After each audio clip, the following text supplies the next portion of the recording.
하나님 말씀 이사야서 13장 6절부터 16절 말씀 같이 읽습니다. 너희는 애국할지어다.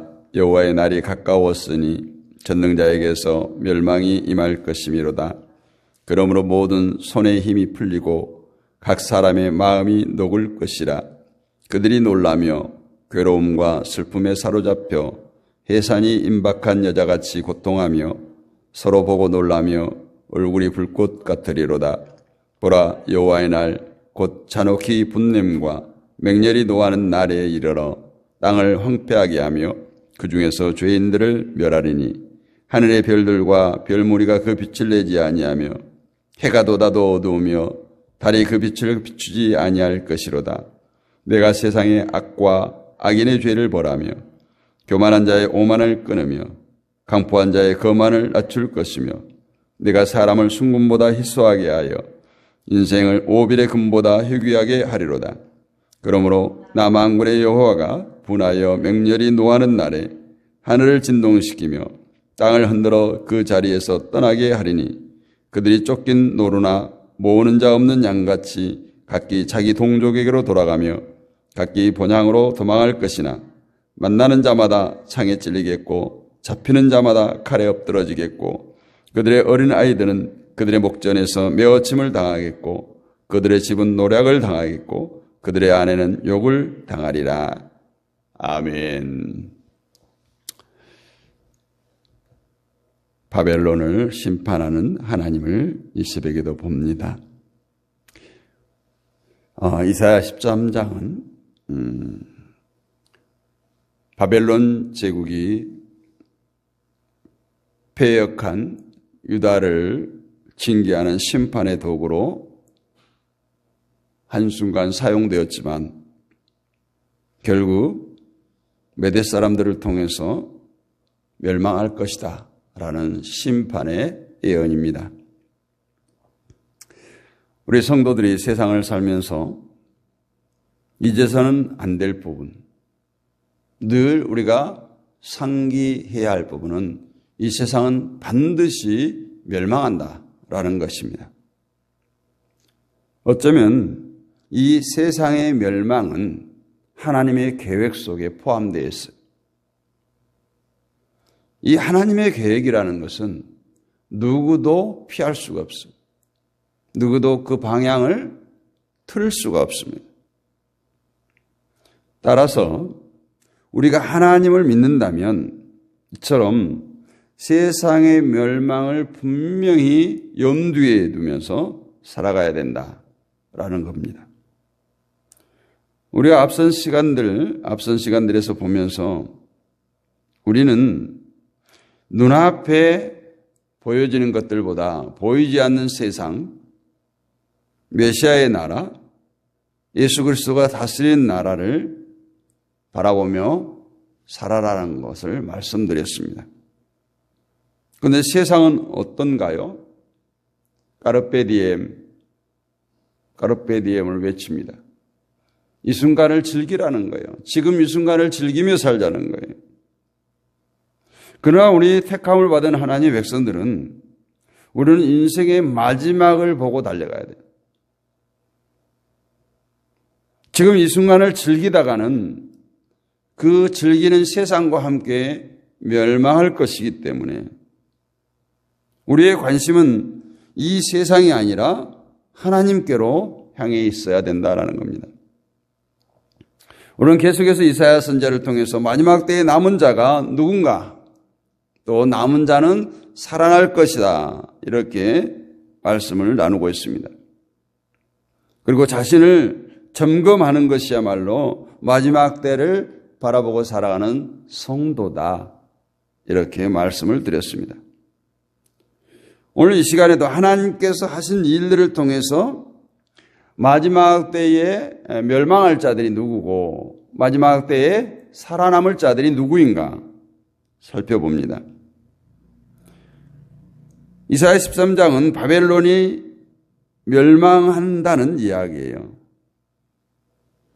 바벨론은 당시에 엄청난 제국이었고 이스라엘과 바벨론을 비교하면 정말 다윗과 골리앗 같은 이스라엘이 상대할 수 없는 그런 강대국이었습니다.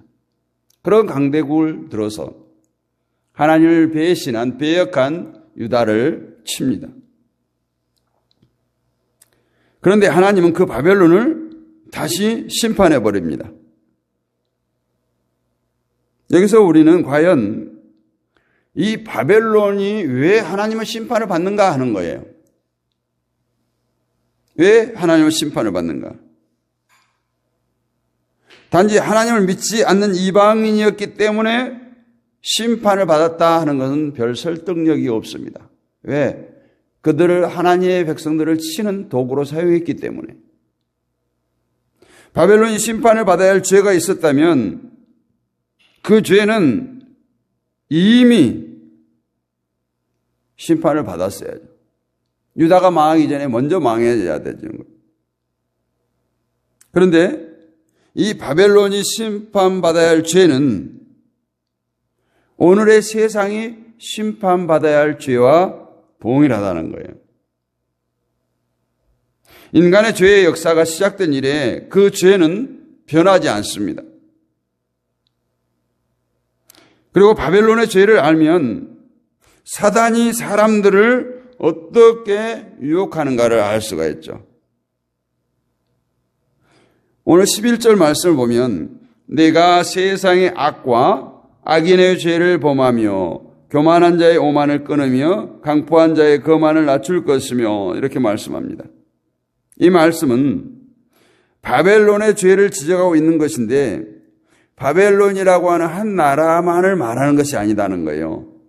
그래서 세상의 악 이런 말로 시작하는 것으로 보아서 바벨론의 죄가 곧 세상의 모든 죄와 동일하다는 거예요. 즉 바벨론을 들어서 이 땅의 모든 죄와 심판을 보여주는 것이다. 이렇게 볼 수 있는데 그러면 어떤 죄를 말하는가? 바벨론의 교만과 오만과 거만을 지적하고 있어요. 교만, 오만, 거만은 같은 의미의 말이에요. 표현을 이렇게 각각 달리 사용하는 것은 바벨론의 죄가 어떠한 것을 강력하게 지적하기 위해서 이런 단어들을 동원한 것으로 볼 수 있습니다.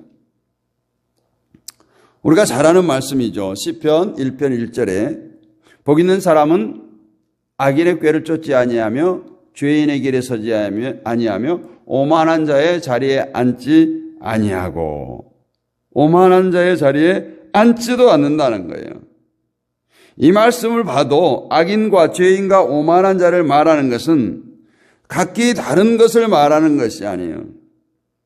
악인이 곧 죄인이고 죄인이 곧 오만한 자라는 겁니다. 결국 오만한 자와 함께 아니하는 것은 복 있는 자라 말씀한 것을 보면 하나님께서 이 인간의 오만함을 얼마나 비중 있게 말씀하고 있는가 우리는 잘 알 수 있습니다. 또 오만은 교만이라고 했습니다.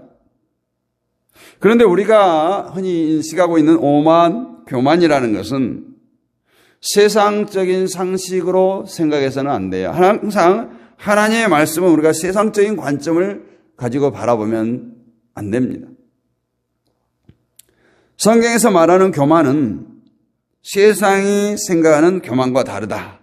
우리가 이렇게 접근을 해야 됩니다. 성경에서 말씀하고 있는 교만과 겸손이라는 것은 세상적으로 우리가 이해한다면 세상에도 얼마든지 겸손한 자들을 찾아볼 수 있습니다. 그렇다면 세상의 겸손한 자들이 마지막 때에 어떻게 될까요? 심판을 면치 못한다는 거예요.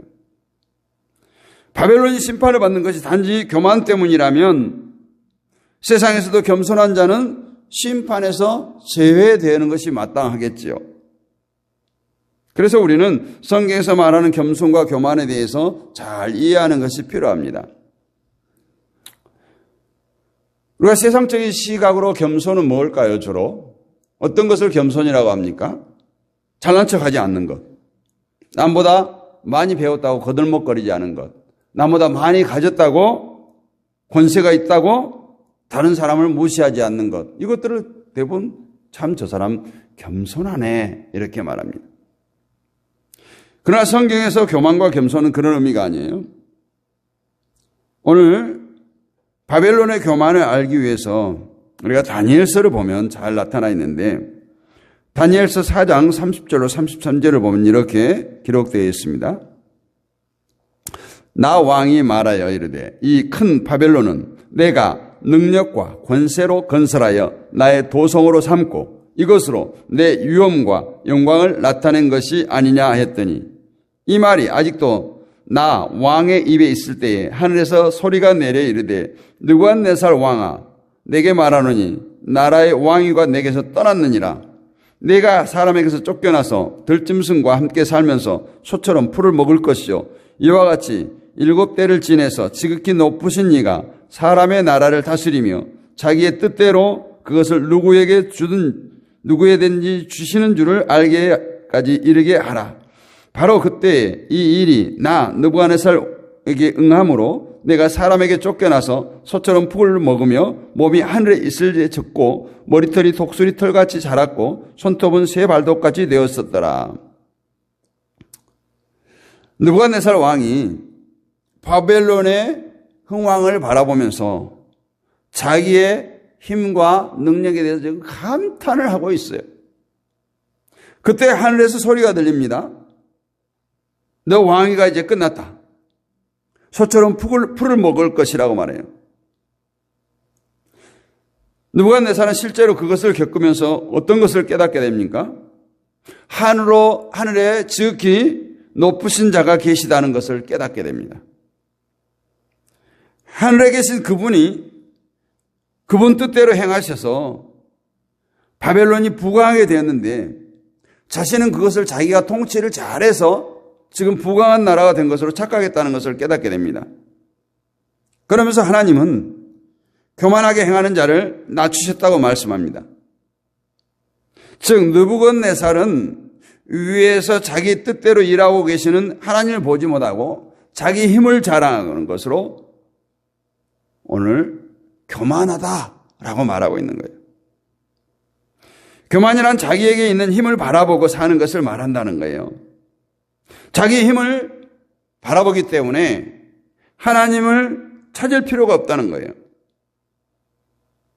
한마디로 말하면 성경적 교만은 하나님 없이도 나는 내 힘으로 얼마든지 살아갈 수 있다라는 거예요.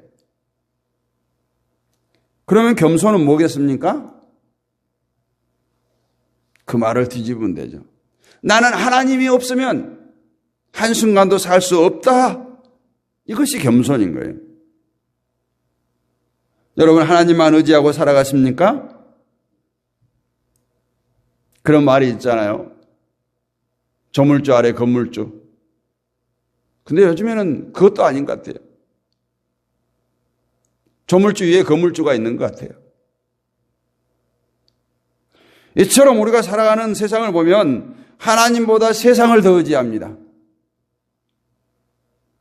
내세는 내세고 죽어서 가는 천국은 천국이고 이 땅에서 좀 폼나게 살아보자는 거예요. 그 증거가 뭡니까? 세상 것 때문에 여전히 염려하고 근심하고 걱정하는 것들이죠. 그래도 세상 것이 있어야 살아갈 수 있다는 그 마음이 있기 때문에 염려하고 걱정, 근심하는 겁니다. 이것이 바로 하나님을 의지하지 않고 있다라는 거예요. 그것을 교만이라고 말합니다. 세상은 자기 힘을 믿기 때문에 하나님을 필요치 않습니다. 그러나 우리 성도는 달라야 되겠죠. 세상을 사는 것도 하나님의 힘이지만 우리가 교만에서 벗어날 수 있는 것도 하나님의 힘이 있어야 돼요. 하나님의 도우심이 있어야 돼요. 잠언 24장 1절을 우리가 잘 아는 말씀이죠. 너는 악인의 형통함을 부러워하지 말며 그와 함께 있으려고 하지도 말지어다. 악인의 형통함을 부러워하지 않는 것도 당연하지만 그와 함께 하지도 말라는 거예요. 바벨론이 교만하게 된 것은 세상에 자기들이 믿고 의지하는 것들이 있었기 때문이에요. 그런데 16절 이하를 보면 이제 바벨론이 평소에 의지했던 것, 자랑했던 것, 그것들을 다 하나님께서 치십니다.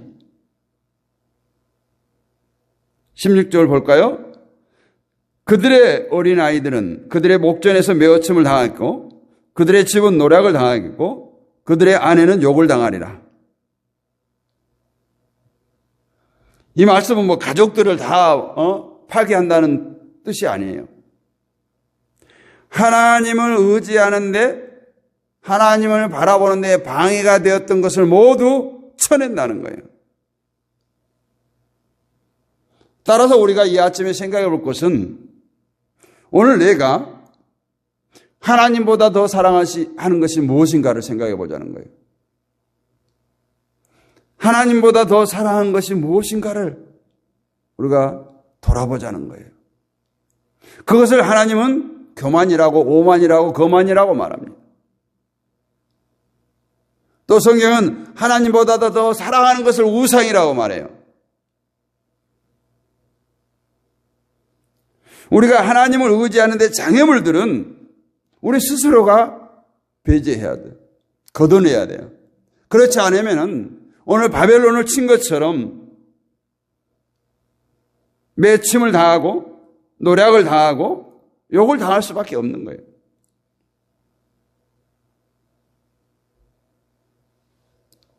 우리가 이와 같은 바벨론을 통해서 하나님의 뜻을 안다면 마지막 때를 바라보고 사는 성도는 우리와 하나님과의 사이에 그 막힌 담을 허물어야 돼요. 하나님보다 의지했던 그것들을 과감히 포기하고 버릴 수가 있어야 됩니다. 그런 성도가 바로 마지막 때에 남은 자요, 사는 자요, 하나님의 축복을 받는 자입니다. 오늘 바벨론의 진노의 칼날을 보면서 나는 아느냐? 우리나라는 아니야. 그래도 한때는 하나님께 쓰임 받았는데 옛날 나 이렇게 잘 나갈 때가 있었는데 이거 중요한 거 아니에요. 지금이 중요하고 미래가 중요합니다. 우리는 지금을 살지만은 미래를 살아가는 하나님의 자녀들입니다. 제가 로마서에서 영생을 말하면서 그렇게 말씀드렸습니다. 영생은 지금부터 시작된 것이다. 지금부터 시작된 거예요. 천국이 지금부터 시작된 거예요. 죽어서 가는 영혼이 가는 그런 것이 아니에요. 성경 분명히 말하고 있어요. 우리 영혼은 죽자마자 하늘나라에 갑니다. 그리고 우리 육체는 어떻게 돼요? 예수님께서 재림하실 때 죽은 자부터 부활한다고 했어요. 살아있는 자는 그대로 들림을 받는다고 성경은 말합니다. 다시 말하면 영생이 천국의 삶이 지금부터 시작됐다는 거예요. 사랑하는 성도 여러분, 오늘 바벨론을 통해서 우리 자신을 돌아보고 이 나라를 봤으면 좋겠습니다. 하나님께서 꾸짖는 것은 우리가 뭐 도적질하고 나쁜 짓하고 이런 것들이 아니에요.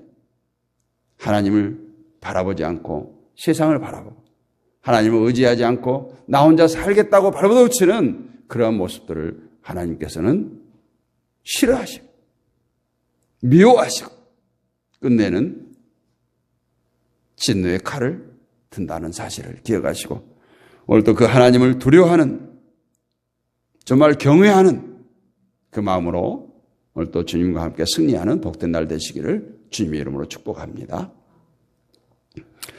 거룩하신 아버지 하나님 은혜를 감사합니다. 이 새벽도 우리를 흔들어 깨우셔서 주의 보좌로 인도하여 주시고 귀한 말씀을 나누게 하셨사오니 이 말씀이 우리의 신비에 새겨지기를 원합니다. 우리 인생의 좌표가 되기를 원합니다. 우리는 눈에 보이는 일들 때문에 보이지 않는 것들을 더 가치 있는 것들을 놓치고 잃어버리고 살 때가 참 많은 것 같습니다. 오늘 또 깨닫게 하셨사오니 이 말씀 붙들고 날마다 승리하는 우리 모두가 되게 하여 주옵소서. 이 새벽에도 깨어기도 하는 주의 백성들이 있습니다. 저들의 간구를 주여 들으시고 응답하여 주옵소서. 저들의 가정을 주여 축복하여 주옵소서. 섬기는 교회를 축복하여 주옵소서. 어리에서 난 자녀손들을 축복하시고 저들의 사업장과 직장을 축복하여 주시옵소서. 참 어려운 때입니다. 우리가 갈 길을 몰라 헤맬 수 있는 이 시대 속에서 주님께서 비추시는 그 진리의 등불을 바라보고 한 걸음 한 걸음 꿋꿋하게 걸어갈 수 있는 우리 모두가 되게 하시고, 이럴 때일수록 우리가 회개하고 무릎으로 눈물로 기도할 수 있는 우리 모든 성도들이 되게 하여 주옵소서. 믿사옵고 살아계신 우리 예수 그리스도의 이름으로 감사하고 기도하옵나이다. 아멘. 오늘도 승리하셨습니다. 함께해 주신 분들 감사드리고요. 우리가 또 합심하여 기도하겠습니다. 이 나라와 이 민족을 위해서 기도합니다. 북한을 위해서 기도합니다. 한국교회를 위해서 기도합니다. 세계 평화를 위해서, 선교사님들을 위해서 기도합니다. 믿음의 동역자들을 위해서, 또 육신의 질곡 가운데 있는 자들의 회복을 위해서, 온라인 사역자들을 위해서 기도합니다. 다음 세대와 우리 자녀들과 친척, 친구, 이웃을 붙들고 기도합니다. 가정과 교회와 사업장, 직장을 위해서 기도하고, 오늘 수요일 날은 특별히 믿음의 동역자들을 위해서 집중적으로 기도하도록 하겠습니다. 우리 주여 크게 한번 부르짖고 기도하겠습니다. 주여